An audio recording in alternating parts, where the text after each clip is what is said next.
Incredibly excited to present our speaker this week, Alex Plush. Alex is a PhD student in biology and biomedical sciences here at Harvard, where he studies genetic intervention for reversing the age of cells. Tonight, he will tell us about the process of aging and current research on how we might be able to slow or reverse it. This evening's talk will have 3 parts, and at the end of each section, we will pause for questions and then take a short break. If you have any questions during the talk, feel free to type them in the chat, whether you're on Zoom or on YouTube, and we'll relay them to our speaker. Without any further ado, I will turn it over to Alex, presenting Turning Back the Clock, the Science of Staying Young.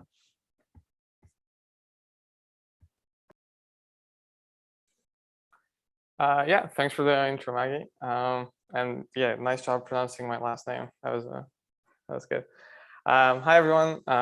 As Maggie said, I'm Alex Plush. I'm a graduate student here at the Harvard Medical School and George Church's lab, and I study aging and rejuvenation in cells.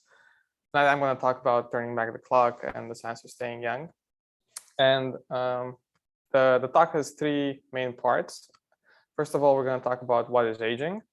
Can we reverse aging? And lastly, a few notes on how to live healthier for longer.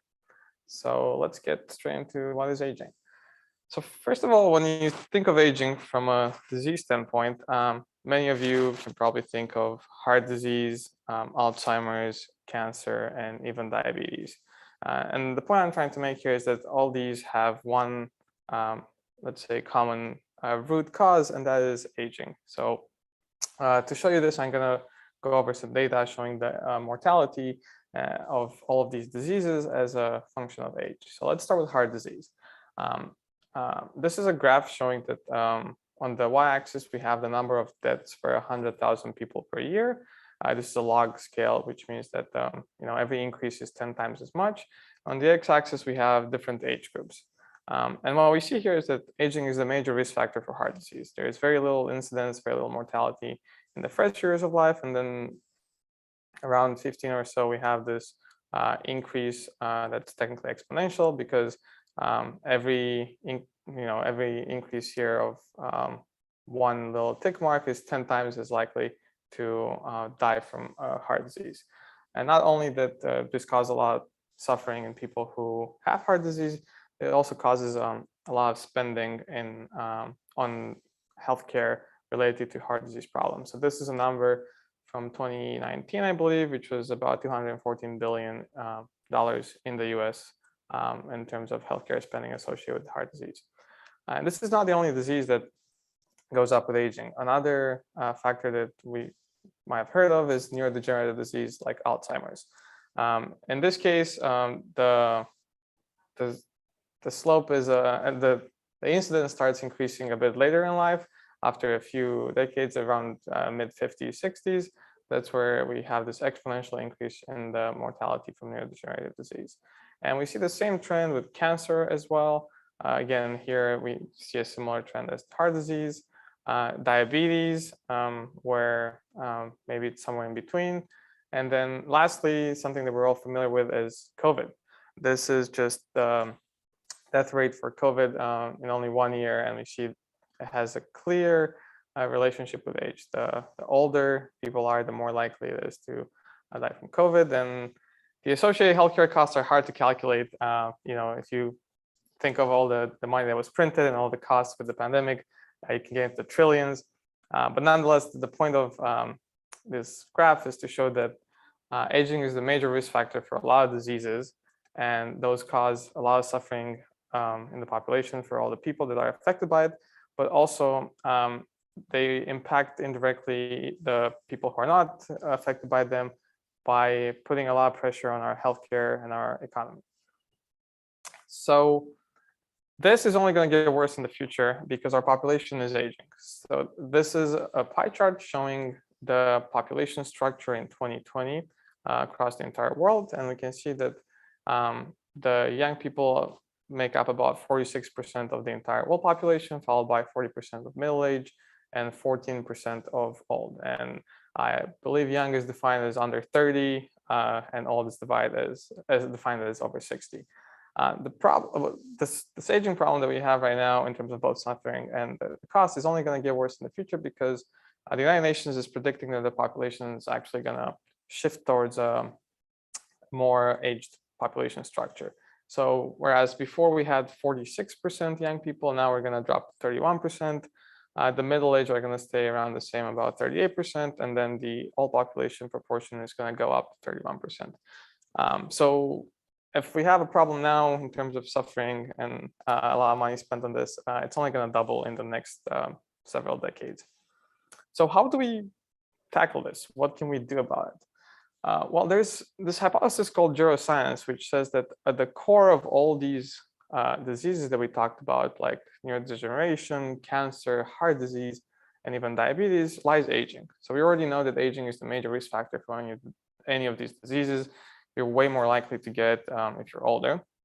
And this neuroscience hypothesis put forth by the American Federation for Aging Research, or at least publicized by it, says that we can address all these different chronic diseases by targeting aging directly, which we believe is the root cause of this. So instead of spending a lot of energy and resources in trying to figure out how to treat Alzheimer's or heart disease or even cancer, if we can treat aging at its core, then maybe the idea is that we can mitigate a lot of these chronic diseases and even delay them.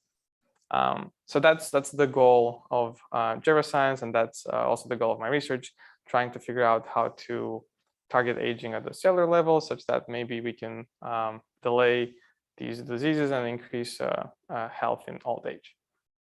So let's talk about aging at multiple levels. So first of all, human aging, we're all familiar with how people age. We're born, we grow up, we go through puberty, we get to like young adulthood, and then everything is fine. We're still healthy for the most part.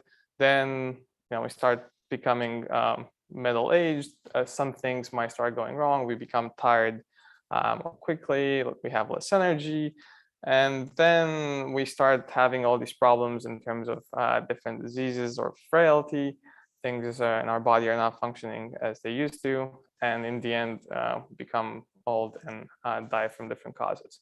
So this is aging at the human level that we're all familiar with and we can all relate to. But what I want to talk about is multiple levels of aging in terms of not just the organism, but also the organ or the tissue. So let's look at an organ that we all can see aging happen. For example, the skin. So here is a picture of a skin from a young person, and here's a picture of a skin from an old person. This is it's a very clear distinction. It's very easily recognizable, and we all know what aging looks like at the skin level. But what I'm trying to say is that this happens at, not just on the surface, but also like at the tissue level. If we look at the representation of a young tissue, skin looks like, we have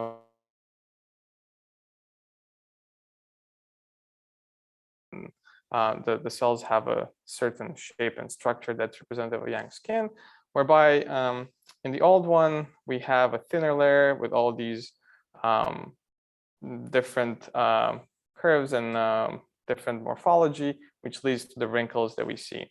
And even more in depth in terms of like even a lower level of organization, we can look at the cells that make up these tissues. So we can take a look all the way to a young cell, and then we can also look at these cells here in this tissue, and we can see them being old.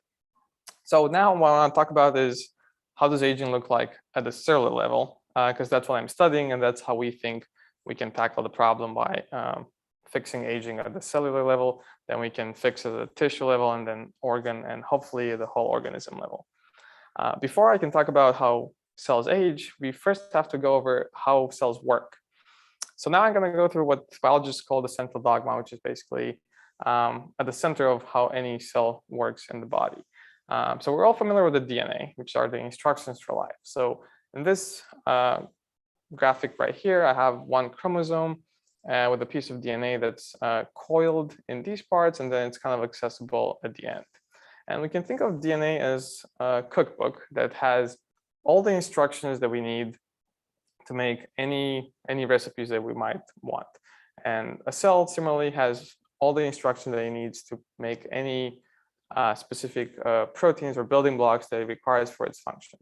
And different cells have access to different instructions because they have different functions and different structures.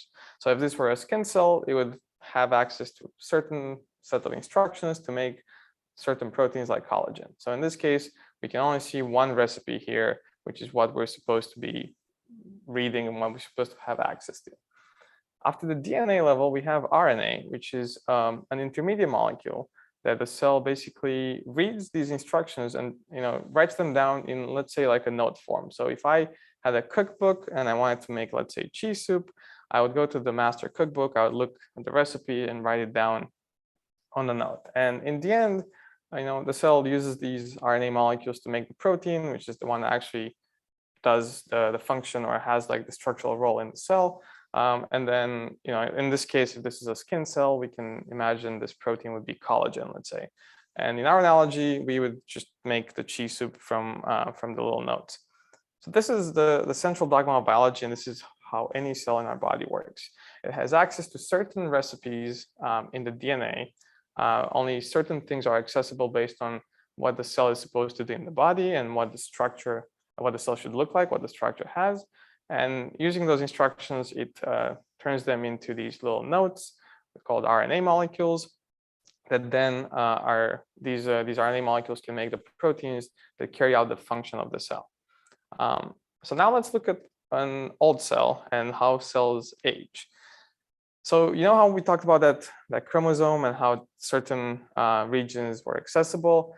Well, in old cells, the DNA is a bit more loose and not as tightly packed. So in this case, here, all these little strands can be read. So this is akin to a book a cookbook where everything is accessible. So instead of knowing precisely where and what paragraph we should read, we have access to everything. And this is not necessarily good because the cell then can make multiple RNAs, which is akin to writing down multiple recipes down in a note format. And this could include the one that we actually want to make. So it could be that we do have the recipe for cheese soup, but we're also making other things that we shouldn't be making. And this leads to a lot of proteins in the cell, some of them which might be, let's say, collagen, which is what you require for a skin cell, but some of them which might be something else that are actually not supposed to be there, are impairing the function of our cells. So in our case, if let's say we wanted to make cheese soup, but now we're confused because we have access to all these recipes and we write everything down, we might end up with something like mac and cheese, which is similar to cheese soup, but not really quite what we wanted. So in a similar way, we can think of old cells as still functioning in a way that they're supposed to, but not as well and not as defined as they were initially doing that. And this is just one aspect of aging.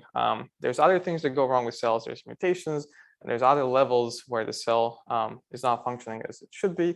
But I chose to focus on this one because we think it's very central to aging biology. And this is the one that we're working on and we think has the most, it's most promising for intervening and developing different therapies to address aging.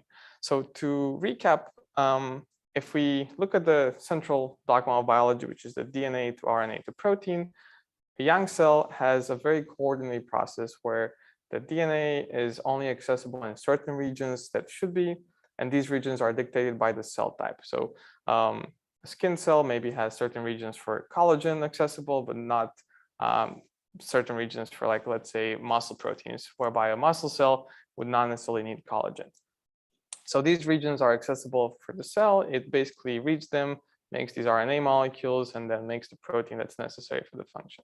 In an old cell, the problem is that more of these regions are becoming accessible. The cell can read more of these instructions, even though it shouldn't. And then it makes all these RNAs that then lead to multiple proteins that sometimes could impair the actual function of the cell. So the whole process is not as coordinated and not as tightly regulated as it used to be when it was young. And in our analogy, this transfers to trying to make cheese soup where you only look at one recipe and then you write it down and then you make the cheese soup, which is what you want, as opposed to having access to all the recipes and writing everything down and then making mac and cheese, which is not what you wanted, but it's close enough such that you'll still eat something that tastes like cheese. So yeah, this is how cells work and how they age from the perspective of reading the DNA instructions and turning them into proteins which carry out the function and the structure of the cell. Going back to this analogy, there's one little thing that I want to mention. Since we know what young cells are doing in terms of what regions of the DNA they can read and what RNA molecules they make, we also know what happens in old cells, we can actually determine the so-called biological age of a cell by looking at these differences. So this is how we can build, by either using these regions of the DNA that are accessible or these RNAs, we can build clocks to basically measure the aging of the cell. So this is what we've done in our lab using RNA molecules, where we looked at different cells of different ages, and by seeing which of these recipes they're writing down in these little notes, we can tell how old the cell is and how well it functions.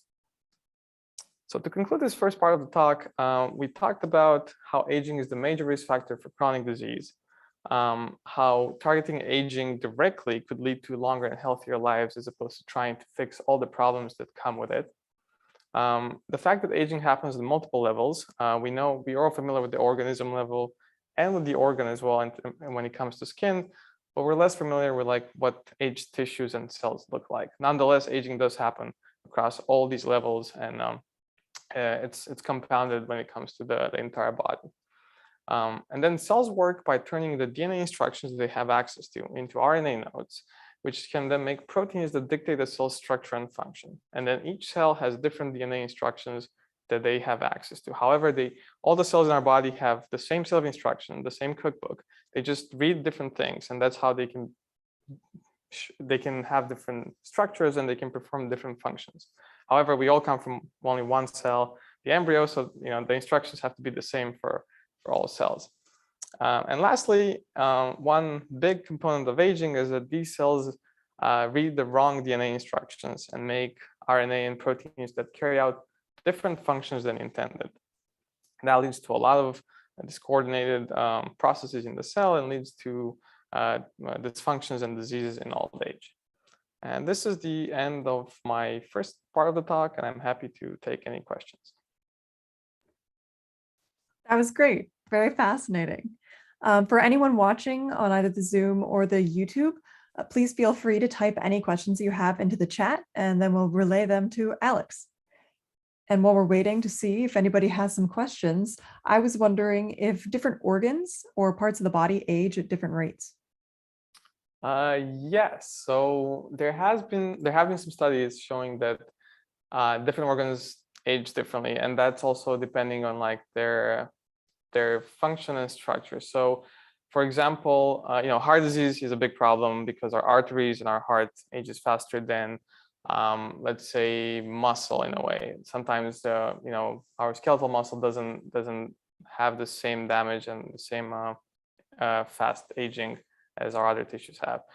Similarly, we have an immune organ called the thymus, which technically ages the fastest, since after puberty it starts becoming dysfunctional and it shrinks in size and function. So that's one of the very clear examples of a fast aging organ. Awesome. Then Sebastian was wondering if aging cells can change the type of cell they are. Like if they're changing from making like a cheese soup is their function, like if they can change to making something totally different, but if that would still be okay, like if they're just producing different things, maybe not necessarily a problem. Anyway, yeah. So for the most part, they're still doing the same function. They're just doing it less well or efficient because they also make other things. It's rare that they become completely different cells, but that's actually sometimes what happens when you have cancer. So basically those cells that when they were young, they made cheese soup. Now all of a sudden they gain a mutation or something happens and they make something totally different and they start dividing uncontrollably, and that's how cancer arises. So that's a specific case, but for the most part, like normal aging as we would call it, the cells are still performing the same function, but there's different proteins that they're making and they kind of get in the way of that function, or maybe they're making less of the protein they're supposed to make. So they're performing that function less efficiently and less well. And then I guess as a last question, I was wondering if it's understood why DNA becomes less tightly wound over time. Yeah, that's a good question. That's basically akin to saying why the cells age, and we haven't figured that out yet. We're still looking into it. There is a theory that basically keeping DNA in this very tightly regulated and wound shape, tightly wound shape, is an energy intensive process, and it's something that is constantly happening in our cells, but no enzymatic process or no activity is perfect. So with time, there's more and more errors or damage accumulating. So if a young cell is very good at making sure that some pages you don't have access to or some chapters you don't have access to, with time there's things slipping here and there, and then after multiple years or decades of life, the DNA in the end becomes more loosely packaged and more accessible in different regions it shouldn't. So we don't know exactly what causes it, but we think it's just the nature of some of the imperfection of biology and some processes, and that's why with time it's kind of inevitable that some of these functions are gonna become dysregulated, and you're not gonna have the same tightly packaged DNA that you initially had. Cool. Thanks. All right. So we're going to take a quick break and we'll be back at 6:59 to start the second part. Sounds good.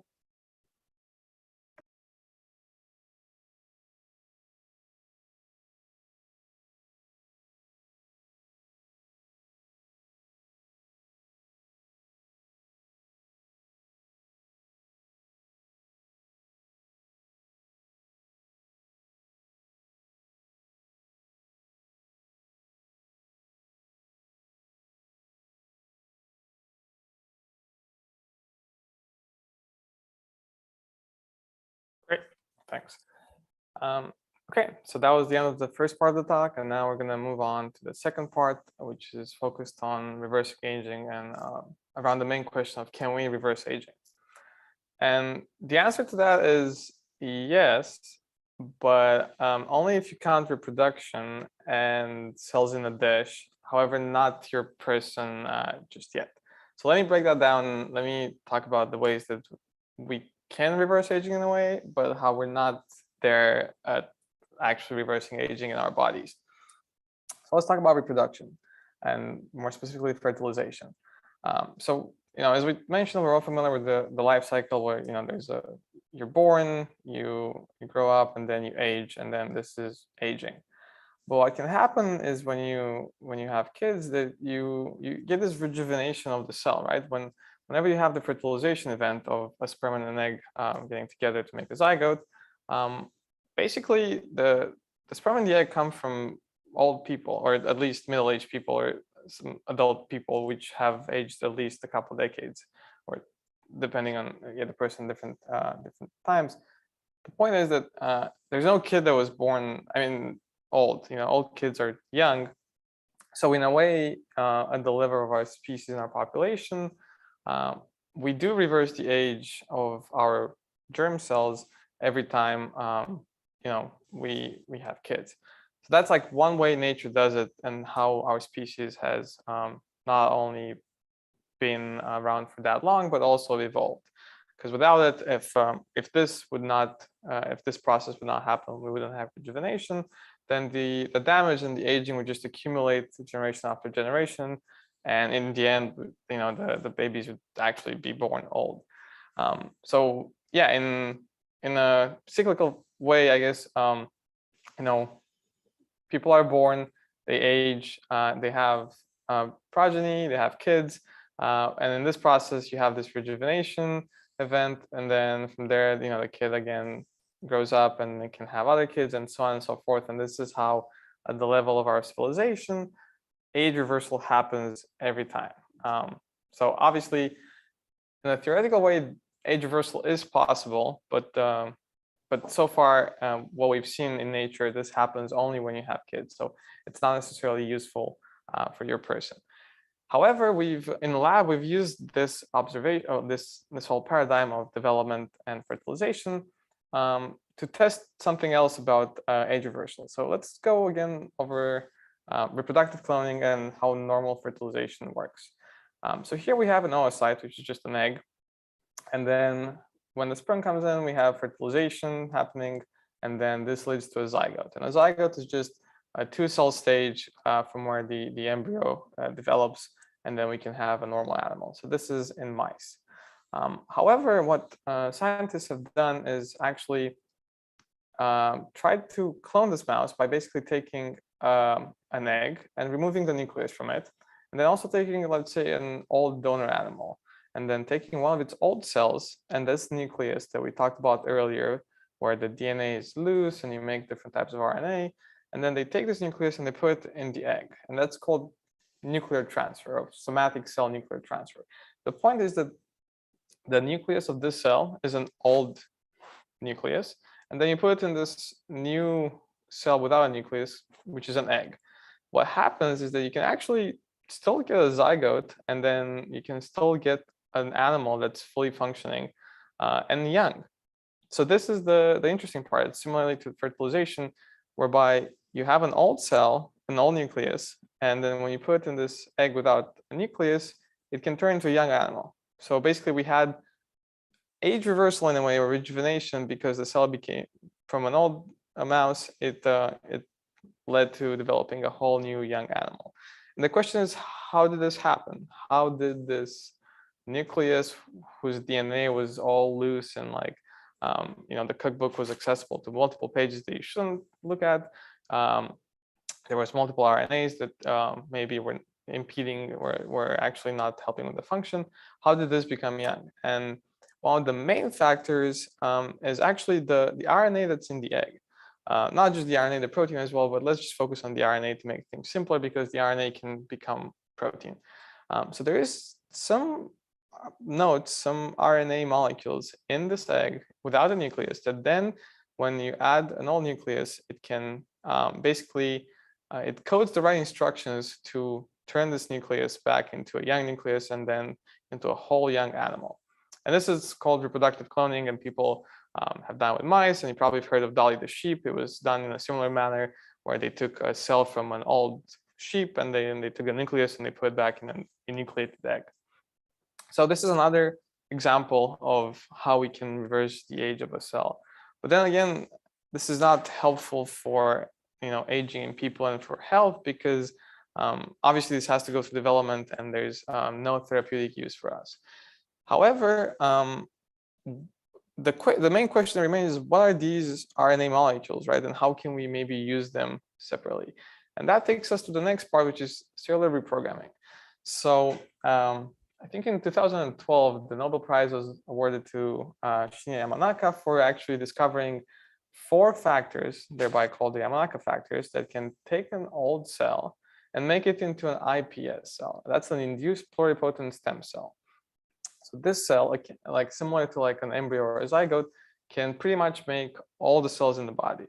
It doesn't have the same capacity as an embryo to make a whole organism, but it can make a lot of cell types in the body. So that means that, because the DNA is the same for all the cells, there's a lot of regions of the DNA accessible in this cell, whereby you can go to become either like a skin cell or a muscle cell or whatever you want. And this was a breakthrough discovery, because these cells can be turned into, let's say, muscle cells and then used in different therapies for people with like muscle disease or other organs or other cell types. What's actually interesting is that when you do this reprogramming and you go from an old cell to an iPS cell, you can then go back to a skin cell, let's say, and that's going to be young. So when you turn a defined cell type like a skin cell to an induced pluripotent stem cell, in this process you also make it young, kind of similar to how you can put an old nucleus into an egg and then you make it young and then it turns into a whole animal. In this case, this cell doesn't turn into a whole animal, it doesn't have that capacity, but it can turn into a lot of different cell types that the body has, and you can use them for regenerative purposes. And that process, it also turns young. So there is something about these factors that can make the cell young. However, they also change the identity of the cell, as we call it. So this cell is no longer a skin cell, it's a stem cell. It can become anything.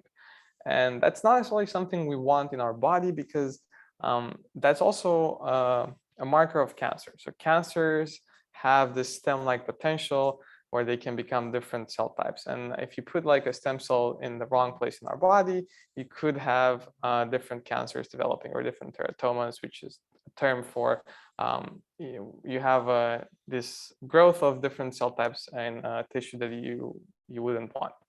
So then the big question is, how can we leverage, or how can we use these factors, or maybe some other factors, to turn the old cell directly to a young cell?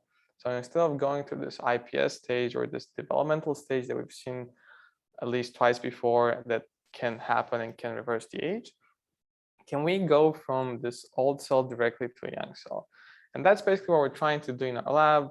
We call it RNA reprogramming. Is how can we find these RNA molecules such that we can turn this old cell, we can tell it like, hey, this is what you should be doing. These are the instructions you should be reading. These are the proteins you should make. And how can you become young again? That's the central question of my research, at least. And now I'm going to go through like some data that we generated in our lab in a more abstract way. So you know how we talked about different RNAs being able to tell us the age of the cell? Well, this is a landscape of different cells, skin cells, that we have looked at in our research. And in this case, the really high peaks are representative of young cells, and the valleys are representative of old cells. And the way we know they're young and old is by looking at all these RNA molecules and measuring kind of the biological age of the cell.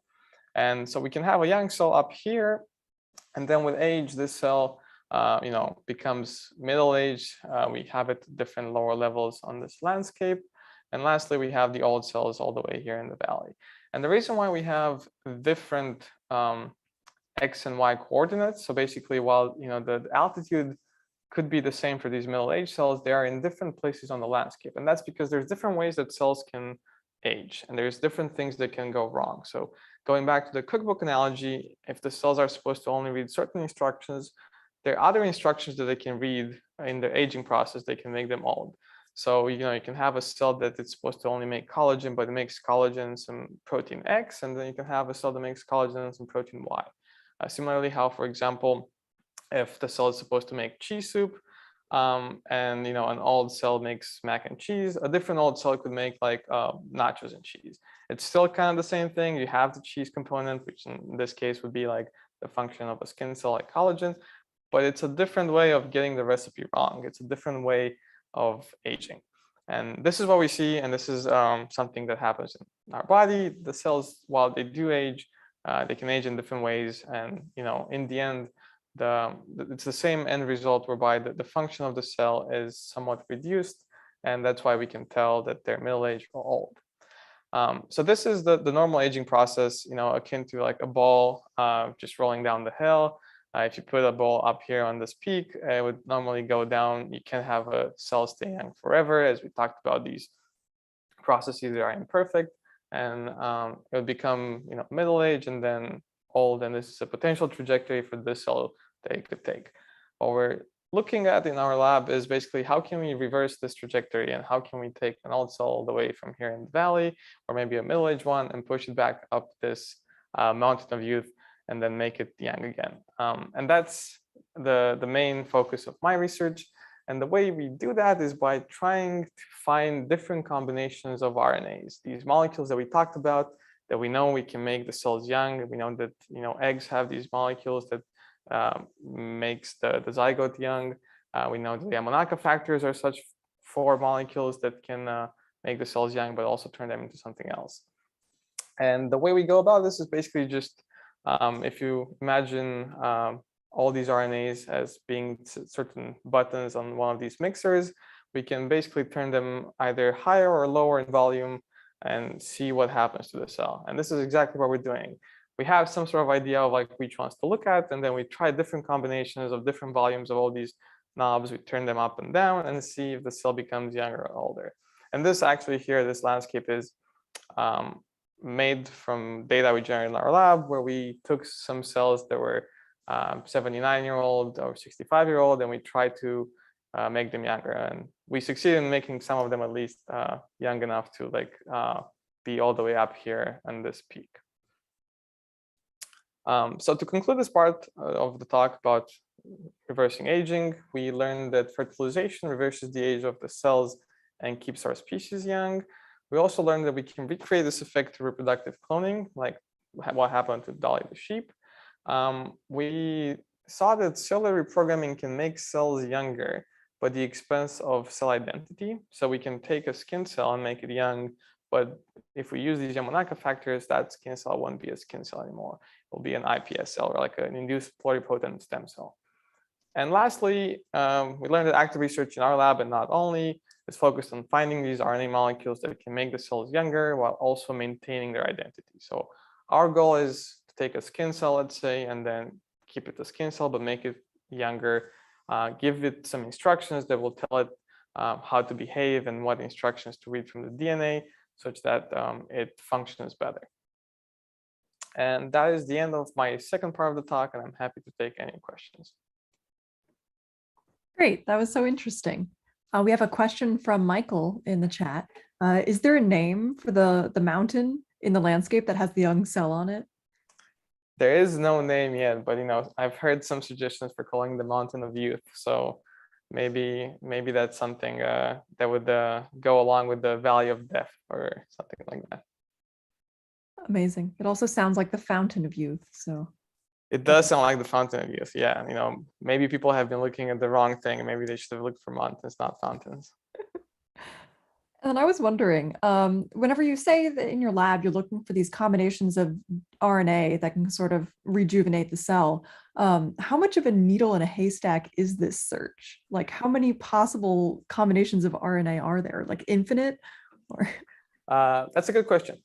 So there is about 20,000 genes that make proteins in our genome, in our DNA, and that's a good place to start. And a lot of these screens or these searches actually look at all 20,000 and see if you just turn one up or down individually, does that do anything for the aging part? That's obviously a bit limited because you can test them all individually, but once you try to use different combinations of 3 or 4, the combinatorial explosion is too high, and you can test all possible combinations of, let's say, 4 molecules of these 20,000. So in our lab, we take a more targeted approach where we try to see which of these genes or like RNA molecules changes with aging, and then look at how connected these are to other molecules in terms of the network of different gene connections. And that's how we narrow down the list to, in our case, we only tried 100. And even there, we tried them individually first, and then we put them in combinations. But with new technologies, we can now do pooled searches where we basically put multiple molecules at the same time in the cells and see what happens.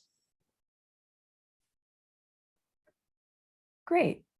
And I was also wondering, in that landscape, you mentioned that the cells that were used to make up the landscape came from like 65 to 79-year-olds or something. Was that in like one study where you're sort of trying to map out how young you could make these cells? Or yeah, so in our recent study, we actually took 3 different donor cells. So we had cells from a 55-year-old, from a 65-year-old, and from a 79-year-old.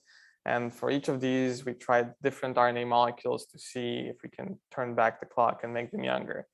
And that little mountain of youth there was basically one of these RNA molecules, one of these genes that seemed to work in all 3 cells from all 3 donors and made them significantly younger than they initially were.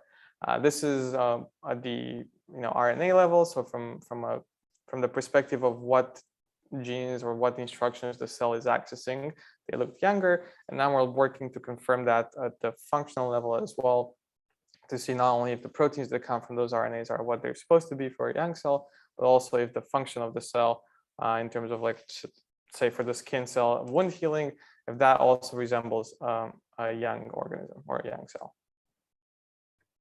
Neat. right. If any of the viewers have any other questions about this part, you can go ahead and type them into the chat, and we'll bring them up again later after the end of the next session. But we will take another short break, and then we'll come back at 8 o'clock. Oh, sorry, 7:20. 7:20, not 8 o'clock. Sounds good.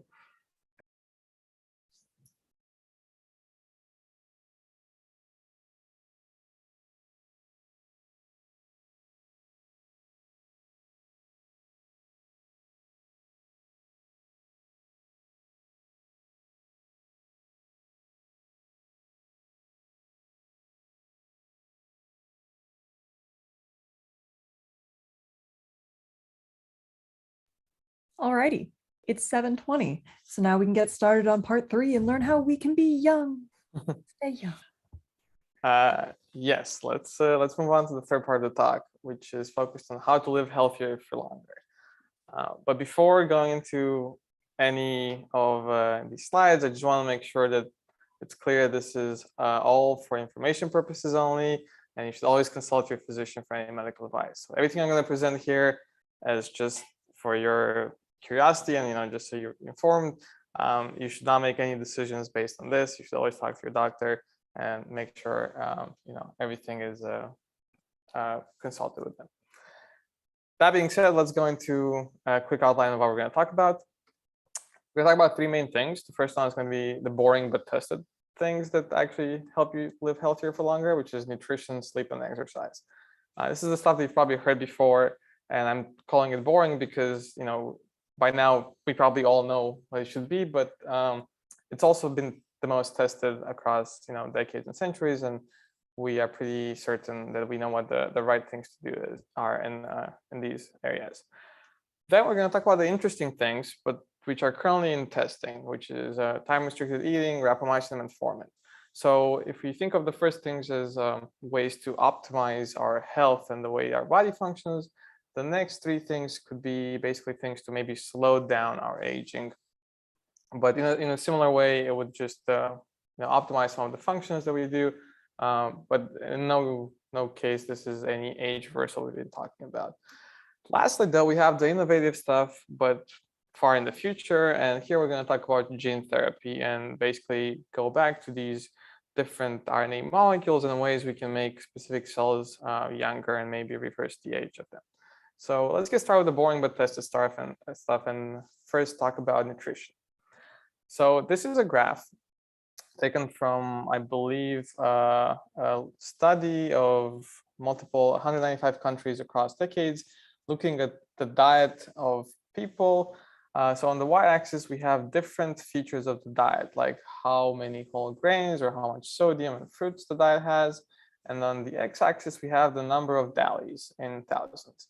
And a DALY is basically a disability adjusted life year. So it's a way of trying to take into account not just the years you lose due to premature mortality from a specific disease. In this case, we have the breakdown between like cardiovascular, type 2 diabetes, cancers, but also takes into account the years lived with that disability. So basically, if you had a cardiovascular disease and let's say you die earlier because of that, the numbers of years lost from your life because of that cardiovascular disease are taken into account in the DALY, but also the numbers of years you've lived with that disease, which leads to a reduction in the quality of life. So a DALY is trying to take into account not just how much of your life is being somewhat reduced because of a specific disease, but also how much of the quality is reduced for the same reason. And what we can see here is that we have certain things that have a positive health effect, like whole grains, fruits, nuts and seeds, vegetables, and fish and seafood. So if we look on the left here, a diet low in whole grains actually is correlated with a very high number of DALYs, mostly because of cardiovascular disease, but also because of type 2 diabetes. So that means that there's a correlation. The people who have diets with low in whole grains, they're more likely, or we see these diseases and these affections more often in those people. And we can see similarly, low fruits, low nuts and seeds, vegetables, and seafood, omega-3 fatty acids. So this is all stuff that we probably heard in the news. It's really good to have, whole grains in your diet, fruits, nuts, seeds, vegetables, and omega-3 fatty acids. On the same graph, we can also see there's negative health effects associated with a diet with high in sodium, high in trans fats, sugar-sweetened beverages, and processed meat. The highest negative effect here is obviously the sodium one, but also there is some effect for the trans fats and sugar-sweetened beverages and processed meat.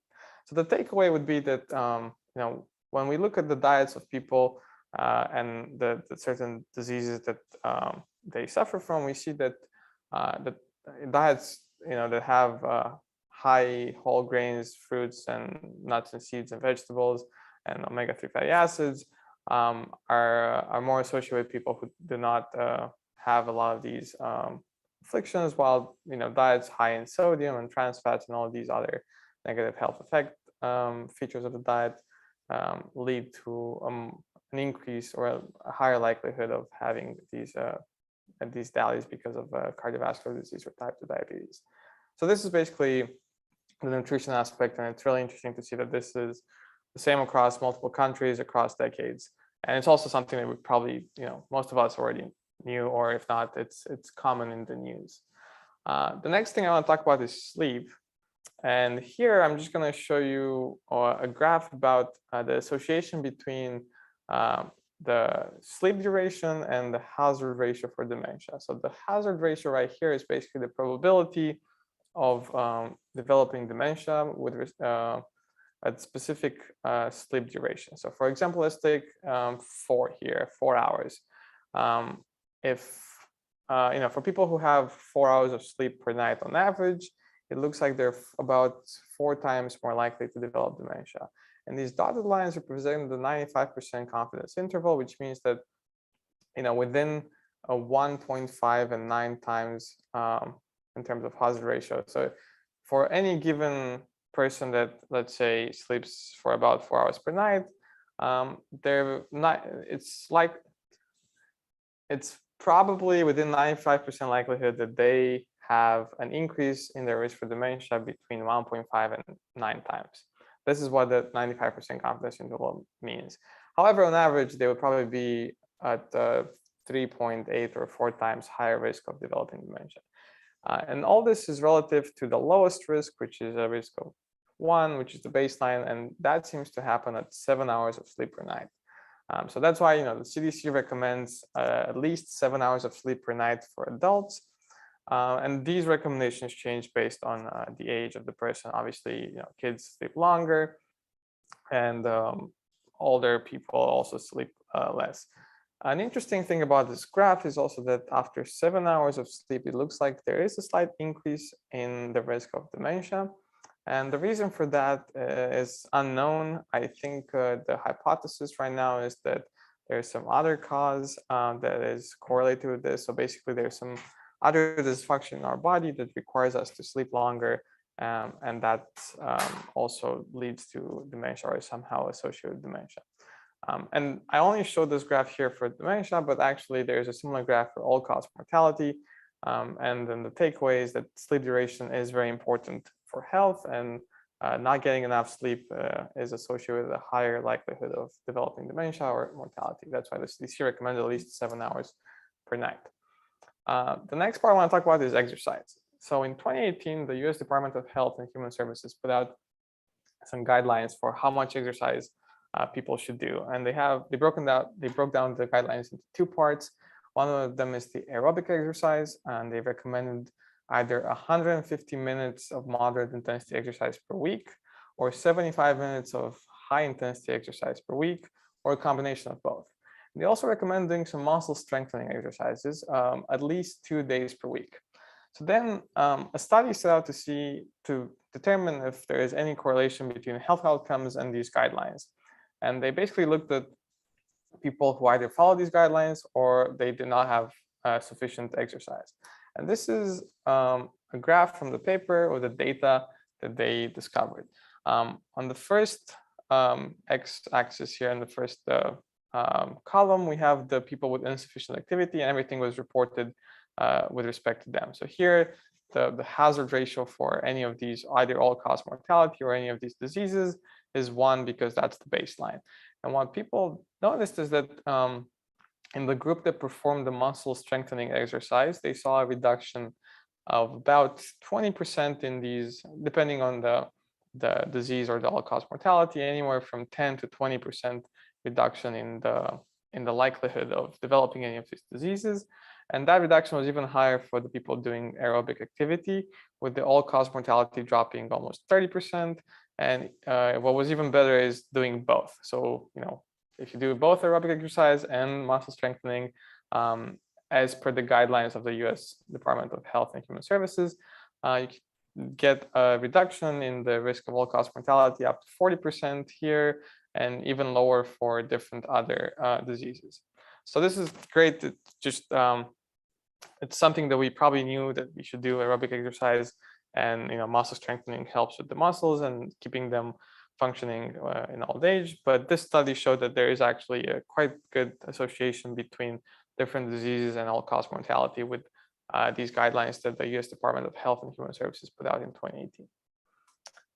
So now let's talk about the interesting stuff that we're currently testing, but looks promising so far.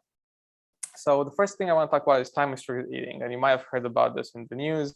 It's basically eating within a 6 to 10 hour window. So if you look at the average eating pattern for the US population, most people wake up and have breakfast somewhere around 8 a.m. and then they eat throughout the day until dinner, which is 8 p.m. I'm not saying they eat all the time, I'm just saying the window of eating is about 12 hours, from 8 a.m. to 8 p.m. when they have their last meal, and then from there on there's a period of fasting. What time restricted eating entails is basically reducing this window to, let's say in this case, only 8 hours. So if you push breakfast to 10 a.m. and then you do dinner around 6 p.m., then you only eat for 10 hours a day, for 8 hours a day, and then the other 16 you would be fasting. And the reason why this is good is because, well, first of all, we think it works by syncing up the circadian clock of our body with metabolism. So our body can determine if it's day or night based on different cues, obviously our vision, and there's different other so-called molecular clocks in our body that keep track of day and night. And a lot of functions, physiological functions of our body have to be synced up with the circadian rhythm. And there's hormones that get released at the right time. When you wake up, there's hormones that give you the energy to wake up and go ahead and do things. And when you're about to go to sleep, there's other hormones that tell you that you should relax a bit and then get into the sleep state. Well, this circadian rhythm sometimes gets dysregulated with the metabolism in our body, depending on how we eat. And we think that by doing time-restricted eating, we can better sync up the circadian clock and metabolism such that we have a lot of benefits in lipid levels, inflammation, blood pressure, and glucose control.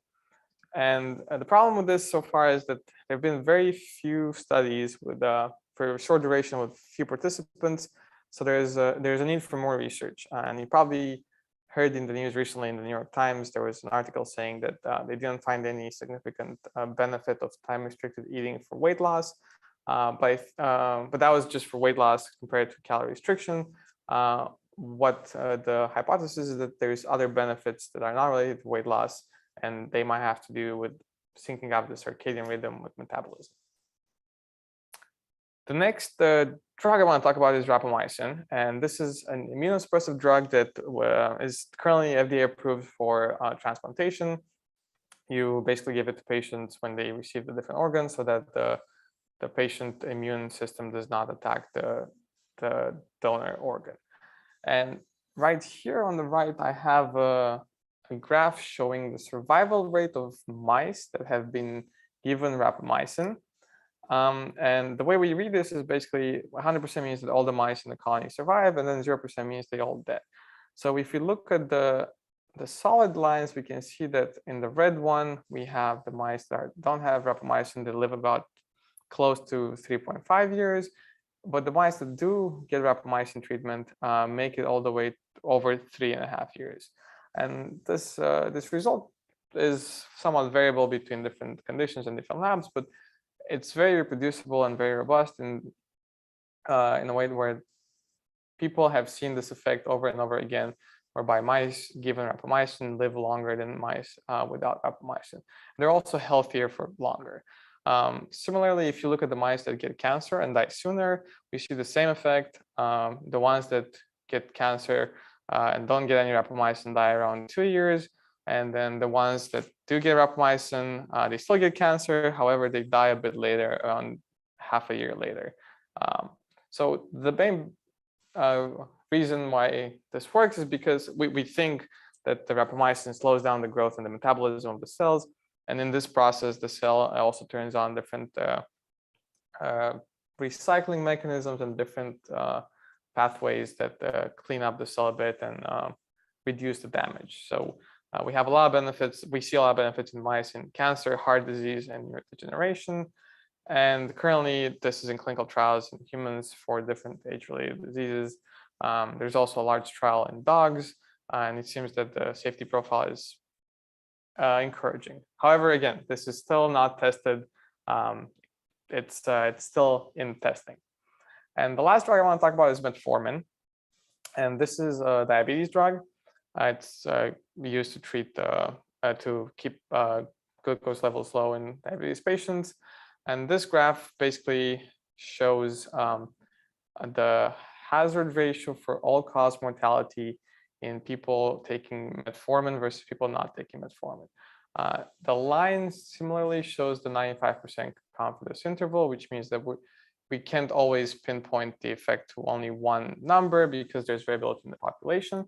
However, the red dot here just shows that for a lot of these studies, each dot is a different study. For a lot of the studies, we show a decrease in all-cause mortality anywhere from like 10% or so all the way up to 50% compared to the people who did not take metformin. And the way we think this works is, again, by slowing down metabolism and reducing the inflammation in the cells. And we have a lot of benefits. We see a lot of benefits in diabetes, cancer, and heart disease. And currently, this is tested in clinical trials. There's a large clinical trial called, I think, TAME, that is looking at using metformin in an age-related disease context. Now, I want to talk about kind of going back to what we initially touched on in the first two sections is how do these drugs act, right? And there's nothing different necessarily about these drugs than about those RNA molecules, except that these are certain small molecules. They get in the cell, and then they induce a specific program, a specific set of RNAs basically are either turned on or off. These instructions are either amplified or reduced. So these drugs interact with different proteins in the cell, and in the end, they have some sort of effect on, let's say, RNAs that slow down growth or RNAs that reduce inflammation. And that's how, at the more molecular level, these drugs and things work. So in the end, it's the same program, but it's a bit more removed from the genes and the RNAs that we talked about. But we're going to talk about that next. It's the innovative but far in the future approaches to reversing age. And one of the main things I want to talk about that people have been focusing on is so-called gene therapy. So you might have heard about this in the news. And I'm going to walk through how gene therapy works at a very high level. So here we have a virus, but instead of having the viral DNA with the viral instructions, we can put in whatever gene we want, whatever piece of DNA, whatever page from the cookbook we're interested in. We can put it inside this, this capsule, this envelope, because we know this can get into a cell. And that's actually what happens. If this is our cell, this virus can get in and then release the DNA or the instruction that we care about. And this instruction can go all the way to the nucleus through viral entry and transportation. And then, as we talked about, the central dogma of biology will turn this DNA into RNA and then back into protein. And this protein can have whatever desired function we want. So the first use case of gene therapy was for specific genetic diseases where the instruction for a specific protein was mutated or was basically wrong in the cookbook. The DNA did not have the right instructions for that protein. So what we tried to do is actually put the right instruction in this viral capsid, basically using the envelope of the virus as a way to move the instructions into the cell. And then the cell can take care of the DNA, turn into RNA and the protein, and basically fix the problem that the person might have because of a mutation in the genome.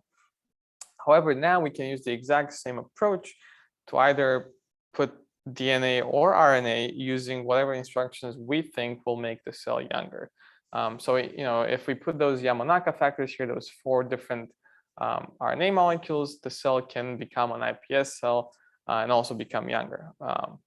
And this is exactly what people are now actively researching.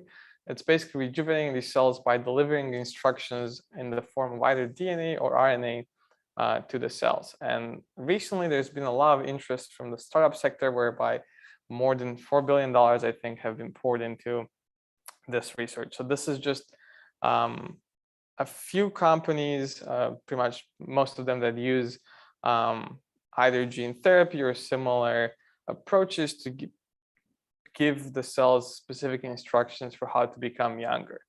And you might have heard of Altos recently. It was in the news. It's Jeff Bezos' startup, or whatever. Jeff Bezos' huge company that has more than $3 billion in funding to pursue this research. But however, we have very limited data in this, and even in mice, it's still not that many studies. So a lot more research is needed. This is why we think this is far in the future. However, depending on the progress of these companies or different academic labs, this might be possible in the next couple of decades. I don't know. It's all speculation at this point.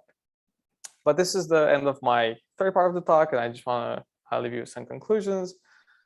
So diets rich in whole grains, fruits, nuts, seeds, vegetables, and fish or seafood are associated with an increase in health, as we probably all know, and we kind of have heard this over and over again. Similarly, optimal and consistent sleep is associated with lower mortality, and regular aerobic exercise and resistance training reduces all-cause mortality. So these are the boring but tested things that we know we should be doing, and we know are going to help us live healthier for longer.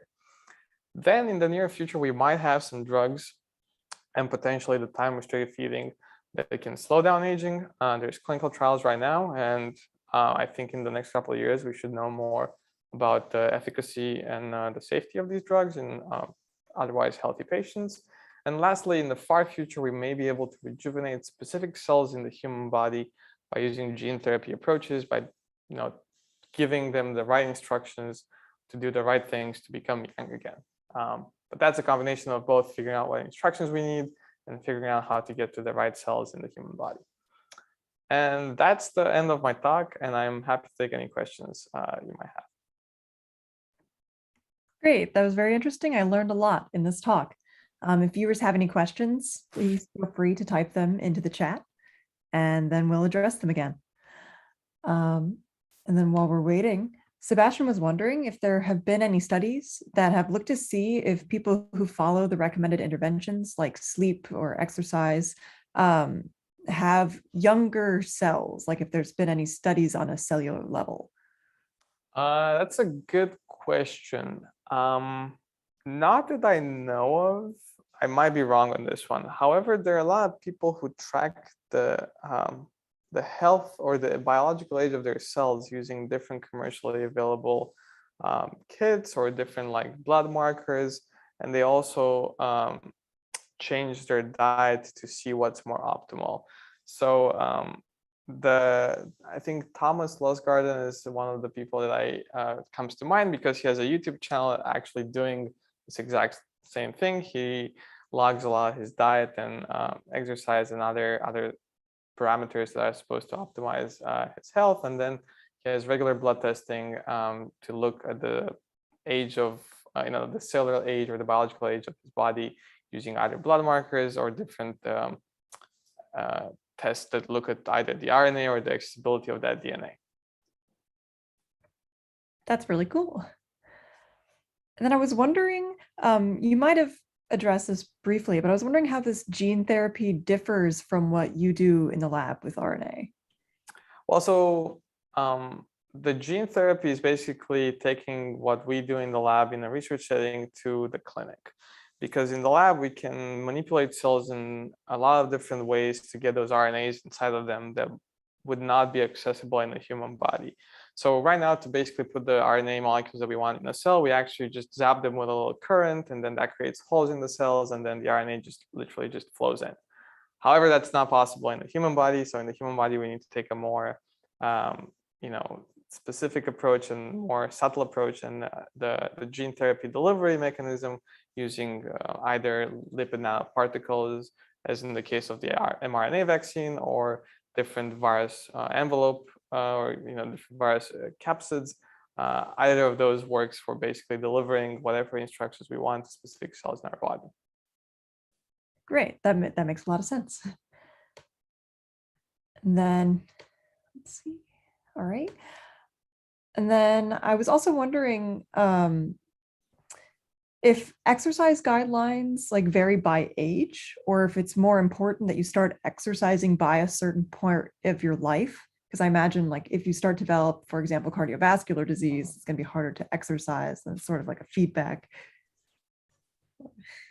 That's a good point. I don't know much about that. I imagine they do vary somewhat by age, because kids are way more active than adults, and they have more energy to be able to exercise more. And as you mentioned, it would be beneficial to exercise throughout your life, as opposed to just when you realize you might have some health issues.